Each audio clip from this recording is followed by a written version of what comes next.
my goodness, I have the wrong overlay. I didn't turn on my camera software. Can you tell I haven't done a show in like 2 weeks? Nothing is ready. Hello, everyone. My name is Cameron Cowan. This is what is the show? The Cameron Journal Newshour. That's it. Oh my goodness. Happy New Year, everyone.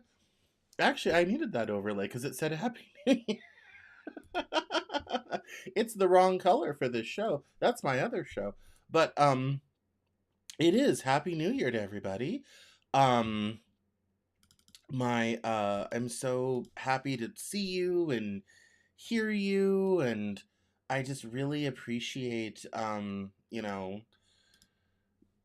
everyone coming back here. Thank you so much for being here. Our last show was on December 22nd, and I took off for the holiday. And so, yeah, it's been what? 8 day, 9, almost 2 weeks since we've been together, which is why my software wasn't on, and I almost forgot to put on makeup, and I didn't even do an event for this show. Oh, well. Welcome, everyone. This is the Cameron Journal Newshour. My name is Cameron Cowan. Make sure to follow me online on all your favorite social media platforms. If you want the Saturday newsletter, which also has been off, there'll be one this Saturday. Make sure to subscribe at cameronjournal.substack.com or cameronjournal.com/subscribe. Either page will get you to where you need to go. You can subscribe for free, get the newsletter. If you want to join my Discord, private events, all this stuff, become a member of Cameron Journal Plus. There's also 2 ways to do that. One is just upgrade your membership on Substack. You're in. If you go over to cameronjournal.com/subscribe, you can also sign up for Cameron Journal Plus there. It's $5 a month. It's so cheap for quality journalism, quality news, all this type of thing.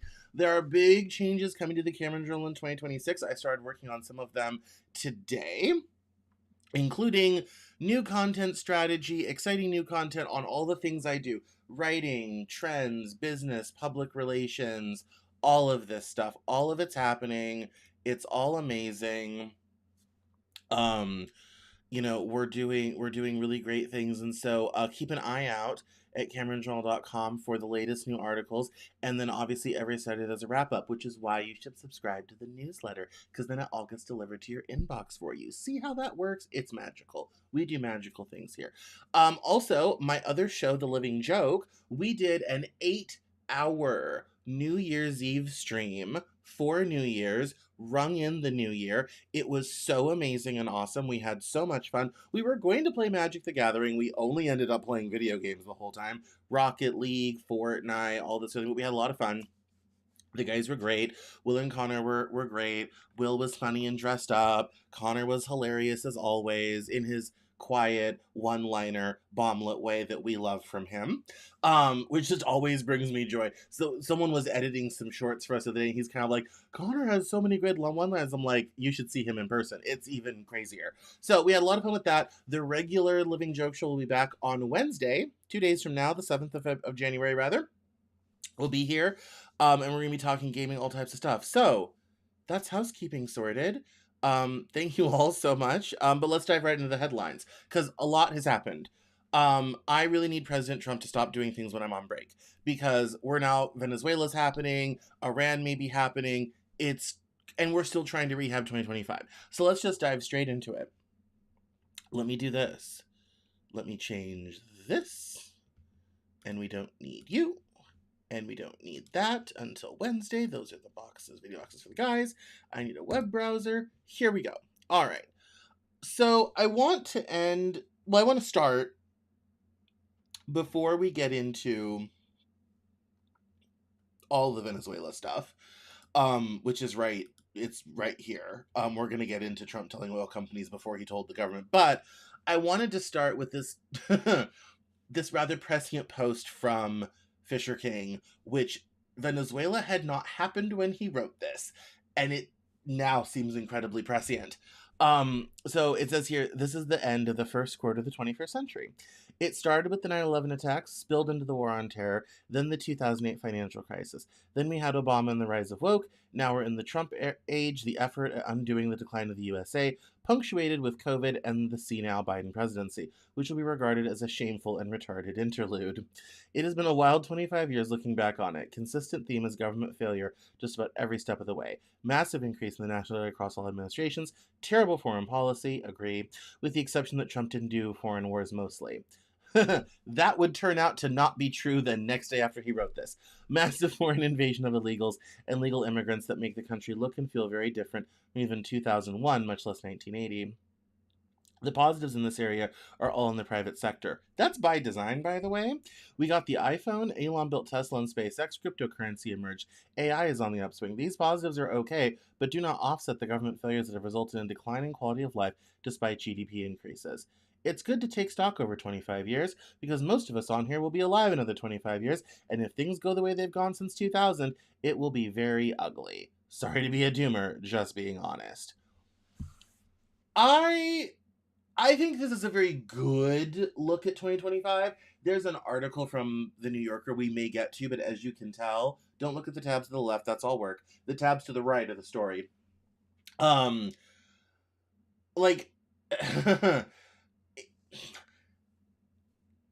I think this is for a relatively short post. This is a fairly good review. Like there's another article from the New Yorker we may get to. This is a fairly good review of 2025. It's tough to start 2026 with, you know, going in and capturing a foreign head of state and then bringing him to the U.S. on charges in a private plane. And then I also have the video of Trump parading him around in a truck in New York City like a Roman triumph. We'll talk about that. But yeah, it's an interesting sort of view. The positives in this era are all in the private sector. That's actually by design. That, I mean, I was watching, and I say this because I was watching with a friend the great Adam Smith documentary, The Century of the South, which was made in the late 90s, and it was talking about political changes and all this sort of thing. The whole point of reducing government capacity, getting government off your back, to quote Ronald Reagan, is that so that all the positives will be in the private sector. Government should be small and bumbling and not do very much, not accomplish very much, and all this type of thing. We're now living in that reality where people are homeless, we don't have affordable housing, healthcare is a disaster, all this type of thing, but we can definitely go capture a head of state in the middle of the night. Welcome to 2026, everyone. And so it was just kind of an interesting, like, I feel like this is a very, I think, median opinion of people. Like, smartphones are nice, the internet became a thing, social media became a thing, but products feel worse, life feels worse, cars feel worse. That's one of the problems of living in an age of great disruption.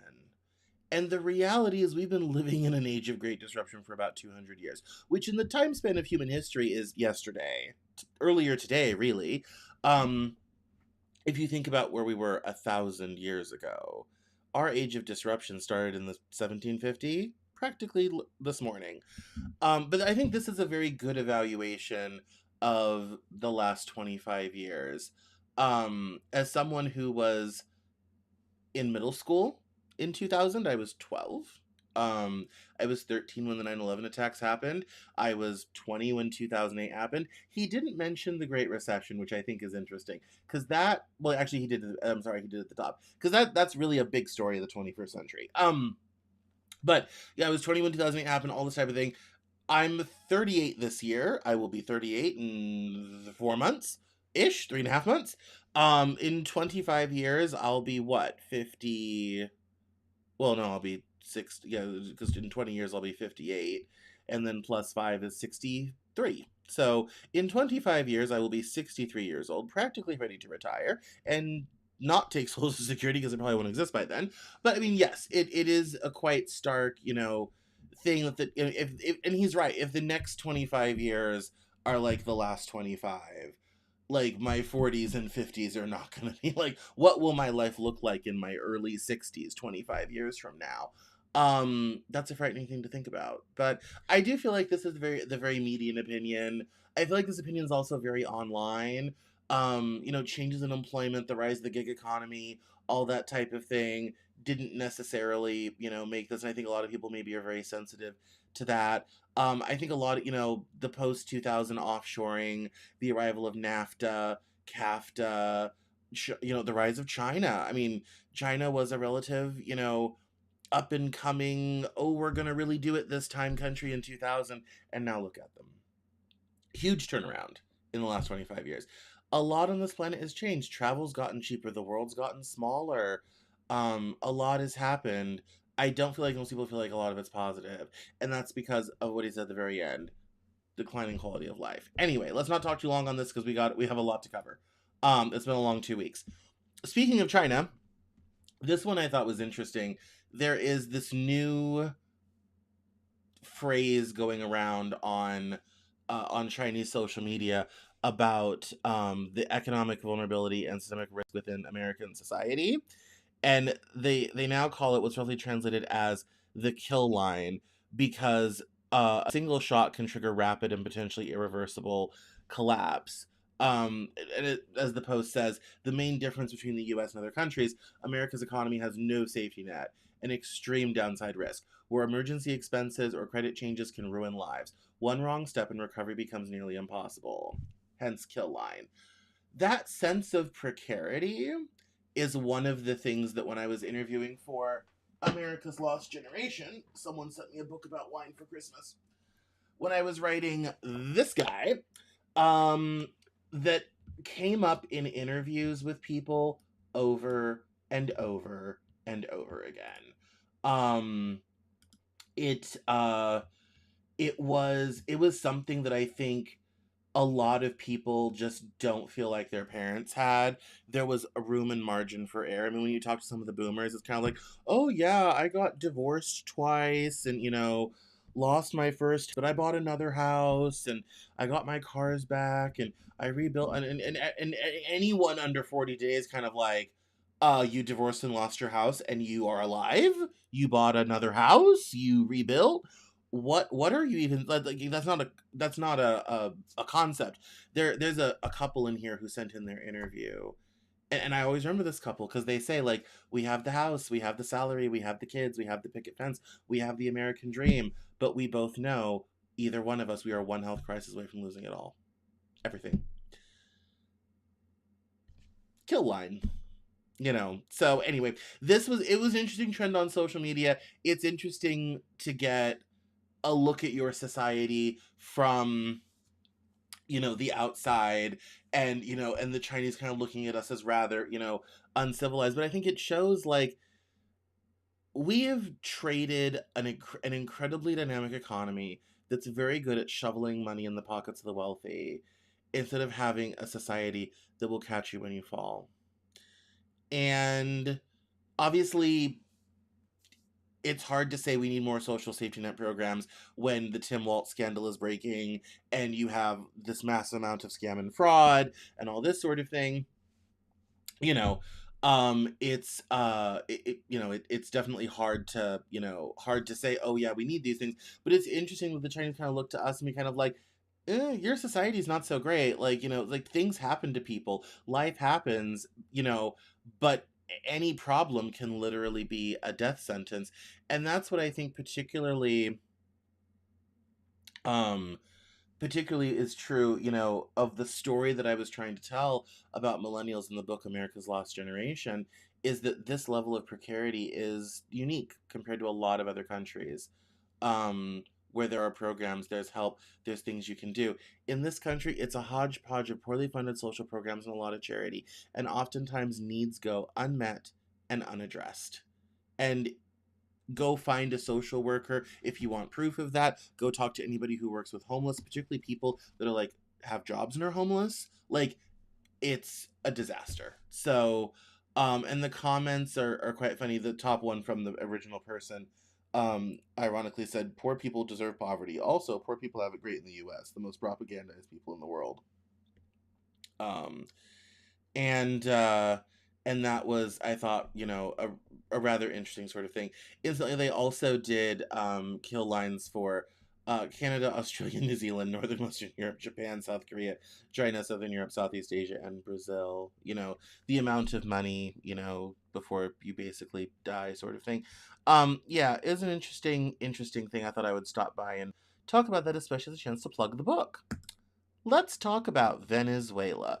So, in case you've been living under a rock or simply do not know, um, on Friday night, Saturday morning, President Trump ordered U.S. troops to go to Caracas, Venezuela, do some minor bombing that I think is, I've read the latest death count was 40 people, kill 40 people, and literally kidnap, in the middle of the night on a roof, the leader of Venezuela, Nicolas Maduro, who came to power in 2013 after Hugo Chavez.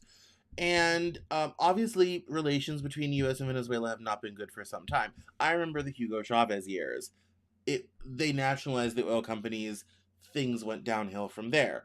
It's been sanctions, export controls, all this type of thing since then. We've been massing troops and ships around Venezuela. We've been stopping oil tankers, and now we're arresting its leader and taking him to New York. Tomorrow morning on the Cameron Journal, there will be a big explainer article on kind of the history of Venezuela, all this sort of thing. But a lot of this was kind of it was a surprise to some people, not to everyone, but a lot of the things, how it was done is very interesting. Allies were not informed, Congress was not informed, nobody was informed. They just kind of did it, which also gets into another rumor I found about J.D. Vance and his foreign policy shop. But I want to run this video where Trump talks about notifying the oil companies before anybody else. And before the operation took place? Yes. Did you maybe tip them off about before and after, and they want to go in, and they're going to do a great job for the people of Venezuela. Yeah, so the question was, did you speak with the oil companies before the operation? He says before and after. And so it's, yeah. And obviously, the oil companies were informed about an active war before it happened. Congress was not. That, my friends, was an authoritarian regime run by oligarchs, looks like. That's a little bit far, but we don't live under the authorizations of military force or AUMFs that we used to. After 9/11, Congress basically gave the president war powers in everything but name. And they did this series of bills called Authorization of Use of Military Force, AUMF. And these were in place for a decade. It let the Bush administration basically do what they want to do. It let the Obama administration basically do what they want to do. They only got repealed under Trump 1, ironically by Republicans, who said, I think we should pull some of these. And, and especially Trump was bringing Afghanistan to an end and all this sort of thing. And so we don't live under that now. So now it's a very, it's a very different set of rules, because people will say, oh, but haven't we done this before? Yeah, different legal structure. I think there were a series of 3 or 4 AUMFs. I don't think any of them exist anymore. But yeah, it's still, from a gathering consensus perspective, none was done. Allies were not informed unless they had robust intelligence and knew it was going to happen. I'm sure Russia and China and the British would know, because they have robust intel operations. And Australia might also have known. And there was certainly no informing of the Congress, the American people, nothing, that's but it is an interesting. The only thing this is interesting is from a narrative perspective. It also gives you a little bit of insight into what Trump's priorities are, and it is definitely the oil, which is heavy and hard to refine, but that's a whole other conversation. The reason I run this clip, saying that's a bit beyond, but I run this because you're going to see this clip. You're going to see it. You're going to hear it. You're going to get a lot of criticism from the left, from Democrats on this. You should be aware of it and know where it started from, because what do I always say? News is a narrative. That's why they call it a story. You have to, if you want to understand what's going on in the world and how it all fits together, you have to understand reality and narrative. I say this every week. Reality and narrative. I try to exist between these two things. Sometimes I'm successful, sometimes I'm not, but we're trying. This is where this again, you're going to see this more. So just be aware. This is where it started. This is where it come from. In my view, this is not good in a Republican, small r Republican, small r d democracy, small r Republican, small d democracy, Republican democracy. This isn't a good thing for the executive to be doing.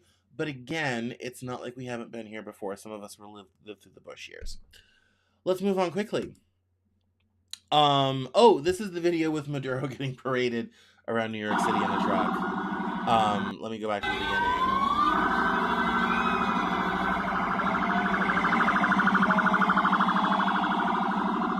It's a very small video, but you can kind of see Maduro there in the back at the end. The doors are open, the sirens are on. And when I saw this post and it said most don't understand this is Donald Trump's first triumph, I, being a classicist a little bit, immediately understood what they meant by that. So if you don't know what a Roman triumph is, when a general in ancient Rome would return from a conquest to Rome, in the Republican period to turn over his command back to the Senate, in the imperial period to just flex, they would have triumphs. What they would do is they'd parade through Rome, and they would parade in the loot that they'd gotten, which would include foreign leaders, tribal leaders, slaves they had collected, people, all this sort of thing. Sometimes a tribal leader would literally be put on a large gold plate and carried through Rome as a spoil sort of thing. And so this is a similar thing where it's like, oh, we've captured the other tribal leader. We're now going to parade him through America's largest city for everyone to see his humiliation. It's a humiliation ritual for the person captured. For the person doing the capturing, it is a demonstration of their strength and their vitality and their military prowess. And for the ancient Romans, the people whose might is right, was a huge occasion and a huge affair. It didn't necessarily happen that often. Very famous generals would rack up, many triumphs. They were usually lavish affairs. Food and drink were provided. The one thing Trump is missing from his triumph is there usually was someone standing behind the general in the chariot, whispering in his ear, "Mortuus est, you are mortal."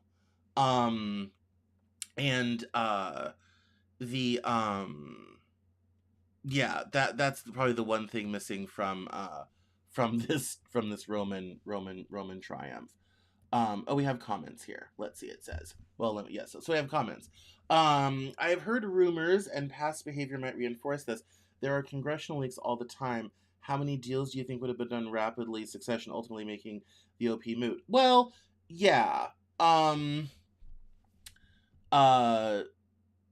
Congressional leaks definitely do happen. When you inform Congress on national security matters, it's not all of Congress. It's what's called the Gang of Nine. And it is the Speaker of the President, the President pro tempore of the Senate, the Speaker of the House, the majority leaders of both parties. 1, 2, 3, 4, 5, 6, 7. And I'm forgetting someone.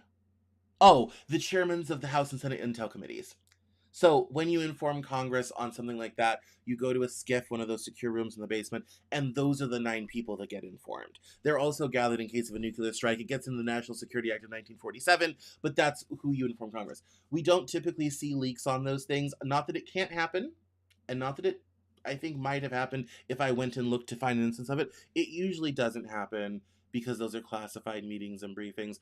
Oftentimes, the Gang of Nine is only informed as something is happening or right before it happens. Obama was notorious for that, actually. He basically waited to the last second to tell Congress he was going to do anything. I think he told the Gang of Nine that they had gotten Osama bin Laden and the helicopters were already in the air. He kind of told them about a half hour before it happened.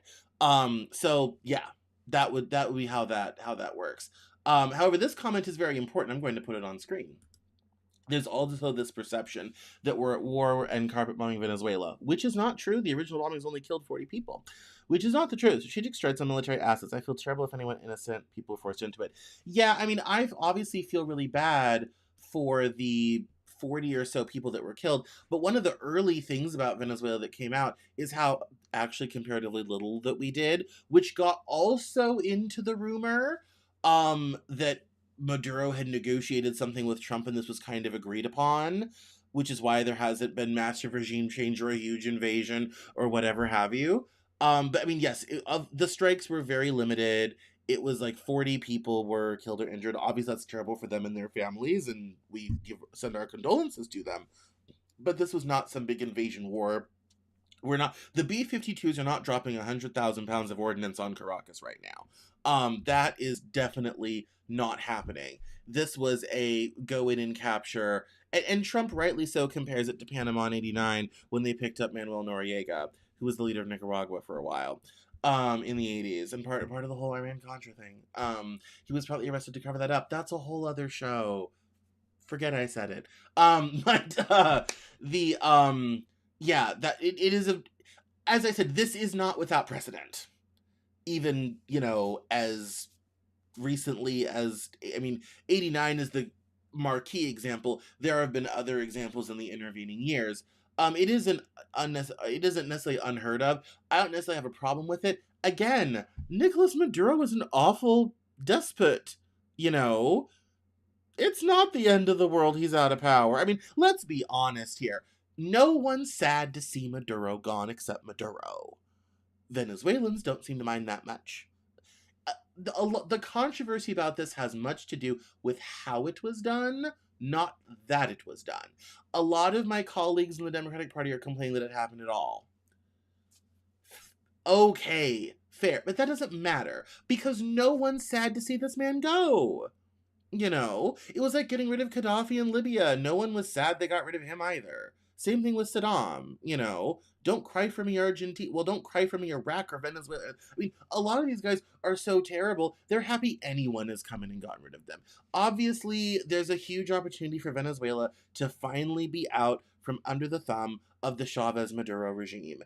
There's an opportunity here to do something new and different. They've sworn in a new president. Things are moving forward. It's very obvious that President Trump wants to secure Venezuela's oil reserves for American oil companies so that we can also have, more reserves in, throughout, in our home continent of North and South, our home area of North and South America, which also gets into the coming multipolarity geopolitical environment article coming out tomorrow morning where I discuss all of those things in depth. But yeah, the reactions to all of this are getting really crazy. It's important to stay grounded and understand what happened and understand a lot of people's issue. And the issue I sort of have with it, but not really, is how it happened, not that it happened. Again, Maduro's a terrible guy. The world's better with him out of power, sort of thing. It's, yeah, so I mean, and I saw a post this morning on Twitter that someone was saying, like, Democrats say good that Maduro was out but bad at how it was done, and I immediately retweeted and agreed with it to be kind of like, yeah, Maduro was awful and good riddance. But the how definitely is not great. Parading him through the streets is very Romanesque. I don't really have an opinion on that. It's tacky, but that's kind of what Trump does. It's fine. I do I have another thing on Venezuela? Oh no, we're getting into Israel. Okay. So we're starting to get into some of the things that happened over the break. So kind of breaking away from Venezuela, which is good because we're at the half hour. I try to front load whenever I can.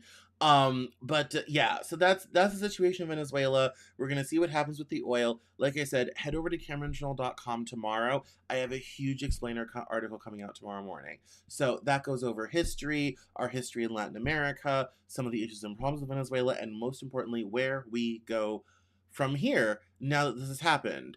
And it also gets into multipolarity and how it's very obvious we're trying to secure and lock down North and South America. The Don Rowe doctrine, you're going to see that phrase come out about, trying to, which gets into Monroe and wanting to push Europe out of the New World, which we successfully did, and for European powers to stay the hell out of messing with our neck of the woods. It's very obvious we're going to focus on, North America, South America, which is why Trump is starting up the whole conversation about Greenland again. And just annexing it this time. But it's very obvious we're going to control this part of the globe, and it's very obvious Russia's probably going to get Europe, China's going to get the rest, and that's going to be the new game. great power politics is back, which as someone with a degree in international relations makes me happy because I do enjoy a great power politic. I don't enjoy the bombings. I don't enjoy living through the chaos of it, but I do love reading about it. And it is interesting after decades of not having a lot of great power politics, we're now back to great power politics. Everything ends up back at the median. But anyway, speaking of great power politics, I want to talk about this interview at CBS because people don't understand that there's Zionism and Judaism, and those two things are not the same. Every Jew is not a Zionist, and every Zionist is not a Jew. People don't talk about that, but then I grew up evangelical. Every Zionist is not a Jew. And so when I found this clip a few days ago, I was really kind of excited because there are anti-Zionist Jews. I had one on the show forever ago. It's way back in the archives. I might have to go dig it up. But we had a very interesting long conversation about this, but I wanted to show this because it didn't, this was not supposed, as the story goes from this guy, the CBS did not, a film that did not air this interview, and I wanted to look at it anyway. It doesn't seem like it's AI, so let's listen. Unlike the Zionist accusations that he's anti-Semitic, no, he's clear in his differentiation between Judaism, the Jewish people, which he supports, respects, and will protect, God help, and his opposition to the insidious, ersatz Judaism called Zionism, that's unacceptable according to Judaism, that kills, that's deplorable what's doing to the genocide in Palestine and causing anti-Semitism, a divide between Jews and Muslims. He's opposed to that. We as Jews are opposed to that. We congratulate him. We pray that he should be able to accomplish for the people of New York, and as he said, for around the world, it should be a beacon of light, and we should have a free Palestine because of his work. Unlike the... So, in case you did not hear, New York Mayor Zoran Mamdani was sworn into office on New Year's Day, signed the book in the old City Hall subway station, all this sort of thing, and so there's been already a lot going on. He changed some policies from Eric Adams already, and there's this big concern that he's not going to protect Jews, and Jews are going to be under threat because, he's Muslim and was born in Uganda and all this type of thing. And this rabbi is saying, no, we don't think that. No, we don't believe that. We're not feeling threatened here. I'm not going to get into the Judaism, Zionism, Israel, we've covered that often on this show. I'm not going to rehab it right now. I thought this clip was interesting to highlight the fact not every Jew is a Zionist, not every Zionist is a Jew, but there are anti-Zionist Jews who don't like what's going on any better than many of the rest of us. And I think it's important to highlight that at every turn, because if you think being against the policies of the government of Israel is being against Jews, I have always said on this show, and I will say it again, I do not like what the government of Israel does. I have no problem with Jewish people. I abhor anti-Semitism in all of its forms. And I'm not interested in anyone who is specifically anti-Jew. And if you want to check me on that, you can go see all the racist anti-Semites that I've written about and I've interviewed and all this sort of thing. I have had rabbis stay in my home. I have been to a Jewish synagogue in my life.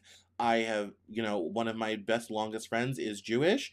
Not that all matters, but my point being is that you cannot like what the government of Israel is doing, which is not all Jewish, by the way. There are Arab members of the Knesset. Anyway, you cannot like what the government of Israel is doing and still be in support and protection of the Jewish people as a global minority. Those two things are not mutually exclusive, and it's not exclusive for him either. Important thing to mention. Let's move on.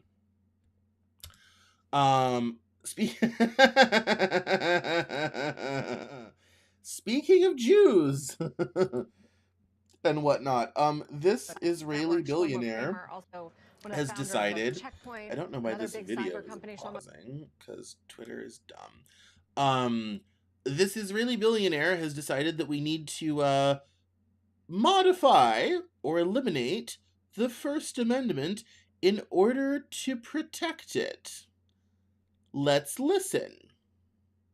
because this gets into how Israel uses news narratives to support its policies.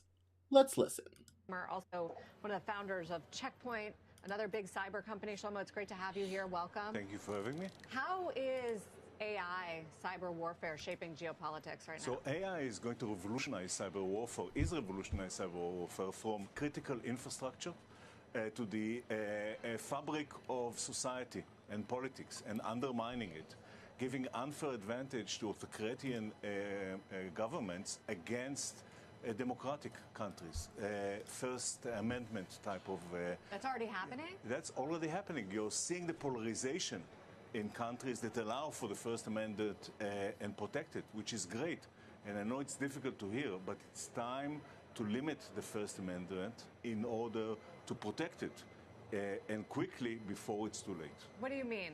I mean that we need to control the platforms, all the social platforms. We need to stack rank the authenticity of every person that expresses themselves online, and take control over what they are saying based on that ranking. The government. The government should control the social media.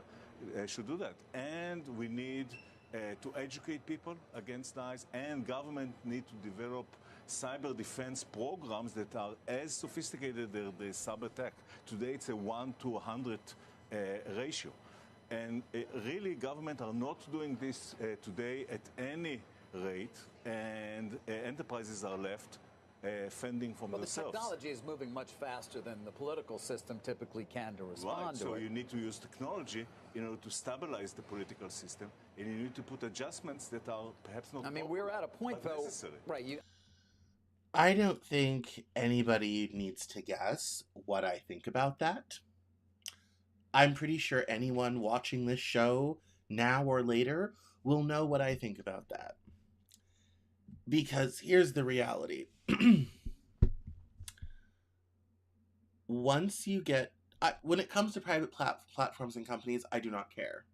I'm a private platform and company. I choose what goes on CameronJournal.com and at the Cameron Journal. Nothing is said on my platform that I don't love, sort of thing.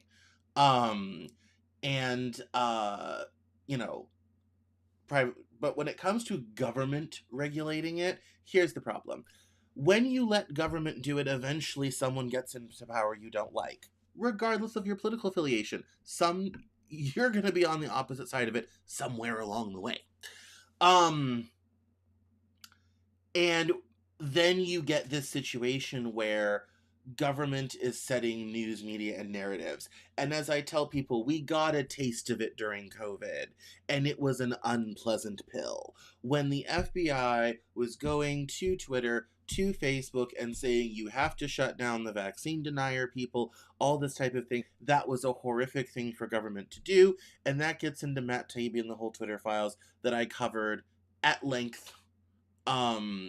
And pointed out the things that I did think they found and the things that I didn't think were that crazy. The number of FBI requests going out for that was not a good thing. They were trying to pressure social media into censoring this stuff a lot more. Facebook didn't really have a problem and therefore kind of told them to go get stuff.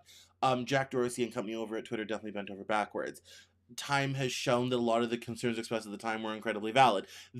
What have we learned from all of this? Government should be nowhere near what people are saying.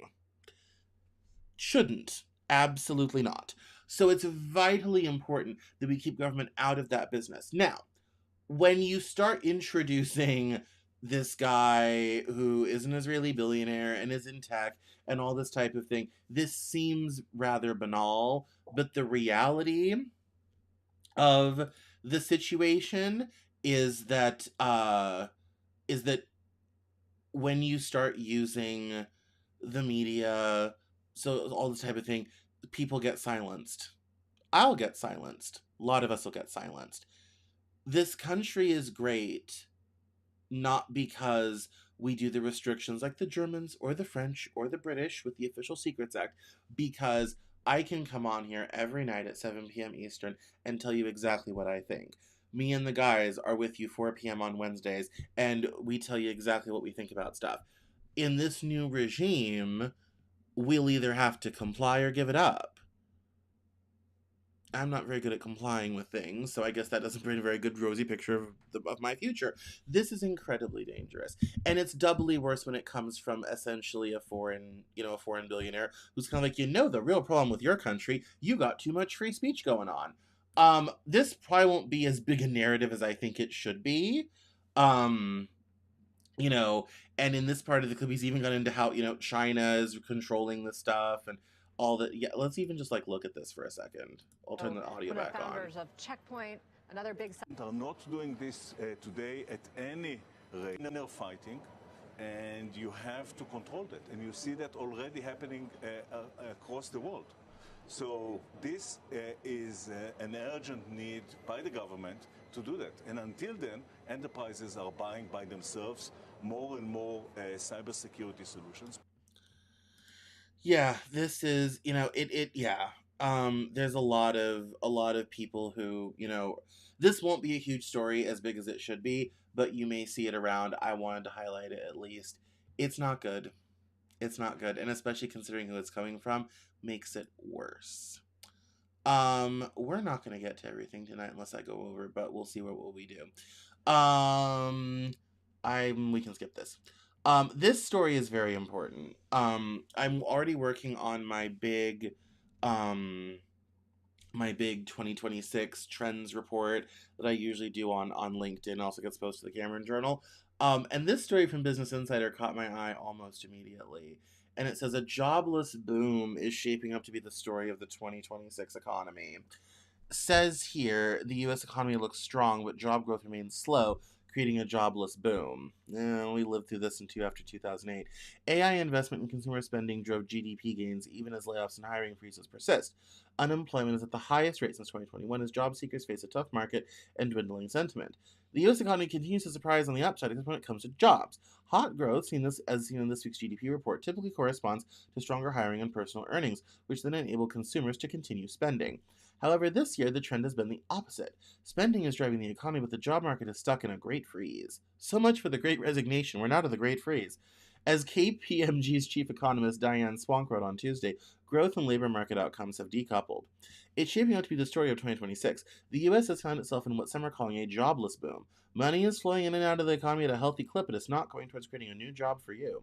Instead, all eyes are on artificial intelligence, investment in which drove much of the year's economic growth, along with still strong consumer spending. The big AI investors were large companies, including those that have led white-collar job cuts. In some cases, their profits have skyrocketed, and do more with less has been the mantra of the year. Firms are doing more with fewer workers, Swank wrote. Many overshot on staffing during the hiring frenzy and are now using attrition or layoffs to bring staffing levels more in line with demand. Others are offsetting the squeeze on profit margins due to tariffs with layoffs and hiring freezes. Economists are still grappling with how the U.S. ended up in this rare scenario.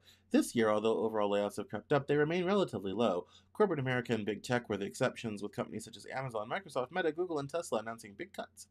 Business Insider has heard from dozens of white-collar job seekers who said that finding a new role has felt impossible, and those with jobs have in many cases held onto them for dear life. In addition to a tough job market, consumers had no income growth last quarter. However, spending held strong despite tariff uncertainty and stubborn inflation still above the Federal Reserve's 2% target. A large percentage of this spending uptick was in healthcare and medical services as costs for hospital and nursing services climbed. This year marks the most Americans have spent on healthcare services since 2022, when the Omicron wave of COVID-19 spread. This suggests that despite strong spending by affluent households, much on this rising consumer spending wasn't necessarily powered by confidence. In fact, consumer sentiment levels are among the lowest they've ever been. And many Americans have been cautious about spending because of tariff uncertainty. The tough job market isn't helping. Unemployment is at 4.6%, the highest since 2021. Total job growth has stayed low. Dozens of job seekers across generations told Business Insider this year that they were frustrated about suspected ageism, cumbersome hiring processes, competition with hundreds of others for a single role, and the suspected role of AI in screening out their applications. Some told reporters they've applied for thousands of roles with no interviews, while others took it well over a year to get a single offer, often at a lower pay than their previous job. And then it gets into AI payoff at the end. But I'm going to save this and talk more about it in my Trends newsletter, because this kind of happened after 2008 through like 09 10, 11 is when they say the economy recovered. The jobs didn't come back to 2013. So I'll go talk about that more in my trends for 2026 thing. But I wanted to highlight that it's probably going to be a tough year in the job market. It'll be interesting to see kind of what that goes up. Oh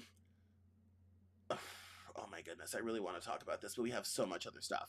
Let's save that for next week. Oh, this has to do with Indian immigration. Not so good. This one has to do with new elites. This one, this could be interesting for midterms. Let's talk about this for a minute. So, we was running a Charles Haywood post. As Bertrand de Jovenel said, all revolutions result in the rocket-like ascent of new men. And Labrador Skeptic, who I actually love, says here that that what lies ahead, like many of us, including many normies, I think there's a vast upheaval ahead of us that is likely already unstoppable. We can't know what happens next, but I believe a great fracturing is one of the more likely paths. This will result in the rocket-like ascent of new elites. Most of our current leadership class will lose all power and will be replaced by a much harder group of men, each attempting to wield tribal, racial, or regional power. This isn't for certain. Maybe the central battle is not right versus left. Oh, that's basically 19th century American politics. But globalism versus regionalism and nationalism. The New York City DC elites will use everything they have to try to turn the upheaval into increased financial and political power over the rest of the country, benefiting even while everyone else is impoverished. We already know the EU will attempt to also take advantage of the opportunity and stamp out all nationalism. The thing about declining empires, though, is that power almost always moves out from the center.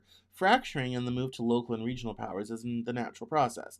I therefore believe that the single most likely path is that most current elites will have lost almost all power, likely within the decade. That's a lot. The Overton window will shift dramatically. The boomers will be gone. The new leaders will be millennials and Gen Z, with some Gen X as well. And these new generation of leaders will be contesting against each other in a fractured landscape. Hold on to your seats. This could be quite the ride, and it will be coming at us fast. And then someone compares it to a plane crash. Empires centralize as they annex territory, but after the center eventually weakens, other sources of influence in the empire start to accumulate authority. The U.S. Empire Center is definitely weakening.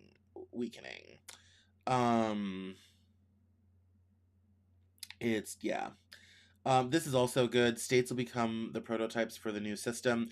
A successful leader will be it will centralize power in a state with key allies and take power nationally, or the military, because politicized more and steps in. Maybe succession, it can happen. Basically, this is a return to 19th century American politics. Before FDR, well, in the Civil War, Lincoln had to actually request states to send troops to fight the Civil War because the federal government could not have a standing army. And that was dysfunctional and was scrapped in the years afterwards. But I mean, before FDR, power in this country did not tend to focus on the federal national system. What happened at the state level was much more important. That tradition is maintained in the South. Who the governor is far more important than who the president is. It's always been that way. It will be interesting to see, especially given how different regions of the country are handling things. We saw this during COVID with the regional compacts when Trump wasn't really doing anything in 2020. The states kind of banded together and figured it out on their own. And I'm kind of like, regionalism. And I said at the time, regionalism. And when I saw this, I was kind of like, that's probably a quite likely scenario, especially, at the state and local level, as things get fractured, as Washington does less, is seen as chaotic and unuseful. States and regions will band together and do stuff on their own. That will produce new superstars, that will produce new people with vast amounts of political power. He is absolutely right. There'll be millennials, there'll be Gen Z with Gen X for spice. The federal government will probably be marginalized at a certain level, and incidentally, a lot of the Republican Party would like that to be the case. So to some degree, the 50, 60, 70 at this point year project of trying to shrink the federal government will probably be successful. How long we'll all continue to stay within the federal system remains to be seen.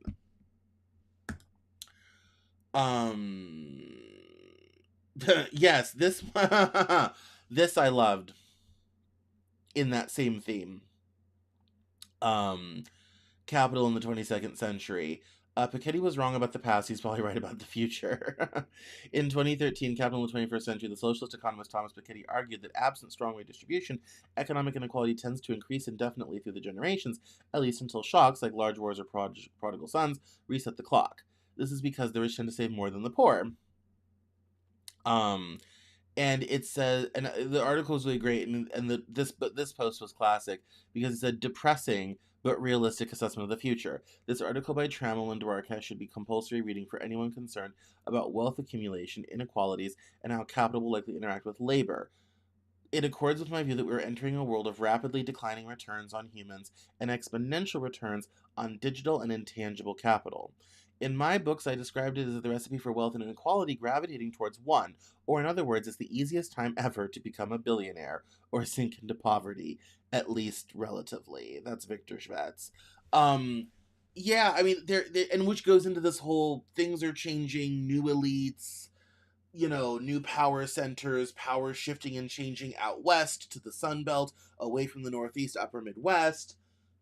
If you're the Democratic National Committee, that should be very concerning for you. Um, and um and this idea that the return on humans and labor is just not that great, and it's going to be digital, it's going to be AI, all this type of thing is probably very true. Remember, Piketty always said in the 21st century, wealth derived from assets will always have more value than wealth derived from labor, i.e., if you get your money to spend from assets, you will have a much better 21st century than if you get it from labor by working a job. We're already seeing the beginnings of that with AI. Remember the jobless boom article that we just referenced? All of this has a story. It paints a story. This is kind of another pile on to that. And I entirely agree. I would definitely recommend go read the Trammell and Dworkin article, Capital in the 22nd Century. It is, yeah. The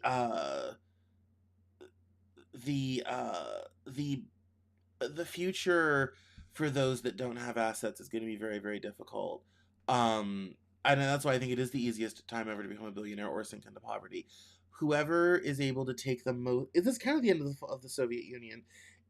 Whoever can take advantage of opportunities now, whoever can own digital real estate now, whoever is going to be using AI, owning AI, all this type of thing now, is going to have a tremendous amount of power and money moving forward. Everybody who's left behind, which will be most people, is really, really going to struggle. The thing that I don't think people understand about all of this is I don't think regular people are going to take this lying down. Eventually, they just get out the pitchforks and kill you. And so my advice to everybody, would be, remember the pitchforks. They will eventually come for you. But it gets into this whole, what's jobs, what's work. I had Stephen Fair on the show 2.5 years ago now. And he said, yeah, employment will be a thing of the past by the end of the decade. And at the time, I thought he was crazy. And now he seems prophetic, almost, which should be concerning for everyone. Oh, this is the Mom Donnie about frigidity of rugged individualism with the warmth of collectivism. I won't read it, just long listen. These communities have existed as distinct from one another. We will draw this city closer together. We will replace the frigidity of rugged individualism with the warmth of collectivism. If our campaign demonstrated that the people of New York yearn for solidarity, then let this government foster it. Because no matter what you eat, how you pray, or where you come from, the words that most define us are the two we all share: New Yorkers. Long these communities have existed. When I first saw this last week after his swearing in on January 1st, I thought, I was immediately reminded of my new political theory, individual collectivism. And if you want to hear me talk more about that, with Wade Franson and others, head on over to my YouTube channel, youtube.com/@Cameron Journal, and the playlist Watch Cameron's on the front page. And there's 3 videos on individual collectivism. One of these days I'm gonna write the book about it, but I just had a new book out. If you want to go read it, but I'll write it eventually. My immediate thought was, we need both. We need some rugged individualism. We need some warmth of collectivism. That was kind of what made the mid 20th century work. There was enough collectivism to enable you to do well, and enough individualism you could still stand out. My theory of individual collectivism states that that's what should be fostered. If the individual collectivism is the collective should enable individuals to do well, so that by individuals doing well, the whole collective it does better, and vice versa. If we help people do well, people do better, society benefits. I think that's kind of what he's pushing for. And I think given what's happening with AI, technology, employment, all this sort of thing, as much as people don't like this and are calling it communism, the first comment is like, didn't Karl Marx believe in collectivism as one hallmark of communism? As much as people think it's communism, the reality is Social Security is collectivism. So's Medicare.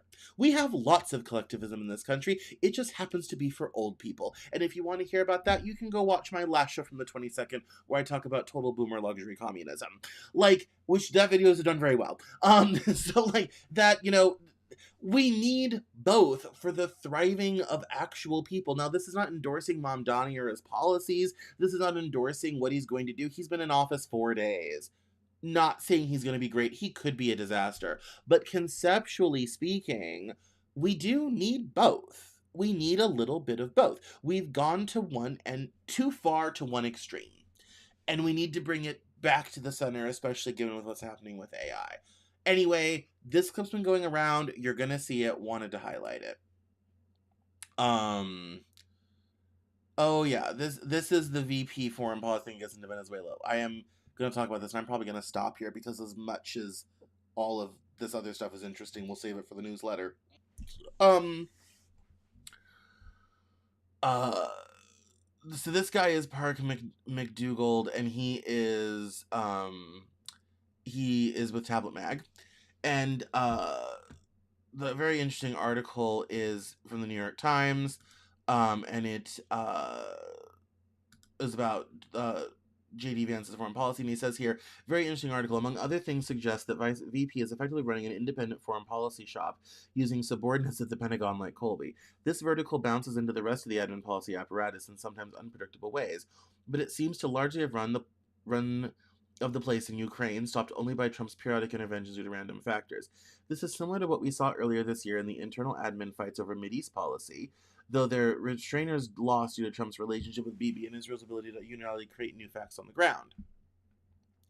I'll add a few things, and I agree with these things. A, the pivot to Asia cited to justify forcing a pro-Russian settlement on Kyiv seems largely to be a pretext for a general policy of retreat or restraint in all theaters. The new NSS and the recent Pentagon-China report, both products of the restrainer faction, are in fact quite dovish on China compared to Trump 1 and even Biden.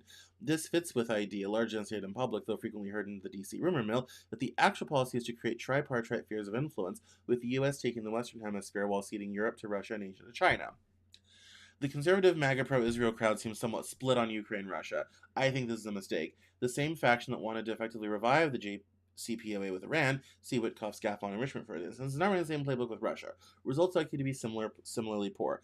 Obama-Biden, Iran detente, October 7th.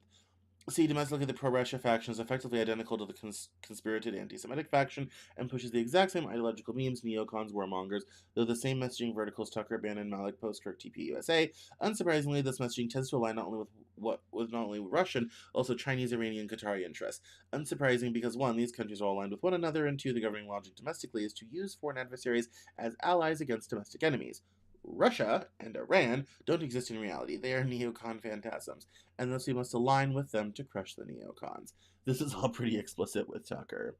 Yeah, the master article is the coming tripolar world order from the Dispatch. There's I'm trying to, no, that's Barry Weiss. We'll talk about her later.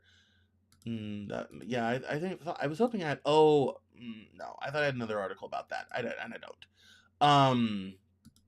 Which is okay. But yeah, that coming tripartite world order, as I said, that's gonna be a thing, and it's coming. And like I said, I have a big article out about it tomorrow morning, which is gonna be really, really cool, and get into what the future of foreign policy is going to be in this country, which is very interesting. Some of these we'll discuss in the newsletter. The jobless boom we'll discuss in a separate thing. This I'll save for next week. We'll talk about Barry Weiss and her situation at CBS in the newsletter. We'll probably talk about immigration in the newsletter. This one was the 2025 news cycle in one chart. This is actually really cool.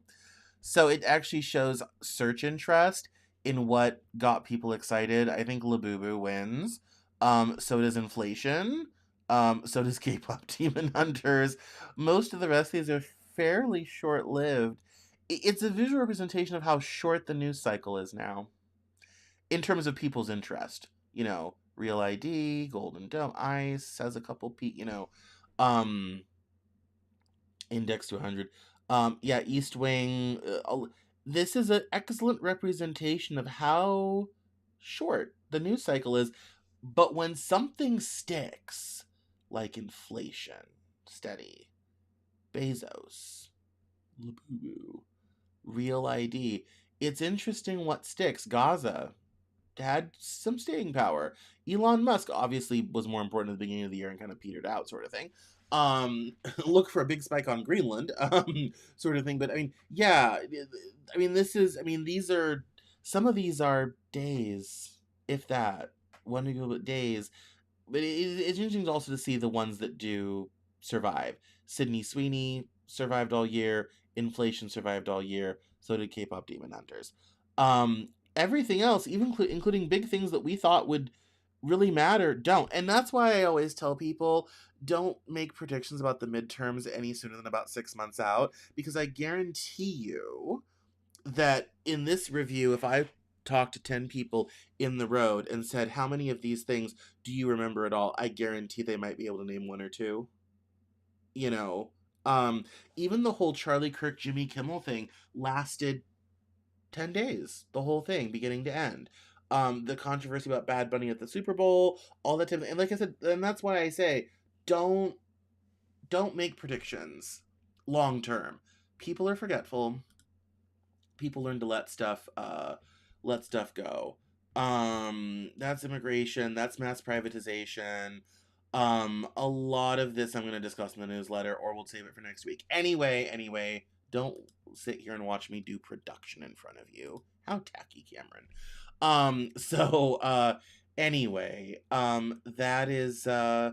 That's the news this week. It's Venezuela, it's Maduro, it's solar AI is welcome to 2026, everyone. This is what we're doing here, but don't worry. I'll be here every Monday at 7 to help you through it. I might have a breakdown in the meantime, but we'll be here. In any case, I'm going to put that away. My name is Cameron Cowan. This is the Cameron Journal Newshour. Thank you all so much for coming. I really appreciate it. Catch me online at Cameron Cowan on Instagram, Facebook, LinkedIn, at Cameron Journal on TikTok. Make sure to like and subscribe if you're on YouTube or Twitch. Make sure to subscribe to the newsletter, CameronJournal.com/newsletter. If you want to join Cameron Journal Plus, CameronJournal.com/subscribe. Check out my book, America's Lost Generation. You can buy it from me. You can buy it from Amazon. But I make more money if you buy it from me. And I will see you Wednesday for The Living Joke. And I will see you next Monday at 7 p.m. for the Cameron Journal Newshour. Thank you so much. I don't believe we have an interview this week because I haven't edited them yet. So give me a minute. I do have some great interviews coming up, but there will be interviews coming up. I'm in the middle of training a new video editor, so we're gonna get with that, and we're gonna go from there. So hang tight on the podcast front, because I think, yeah, the last batch ended. The last interview actually was a really great one.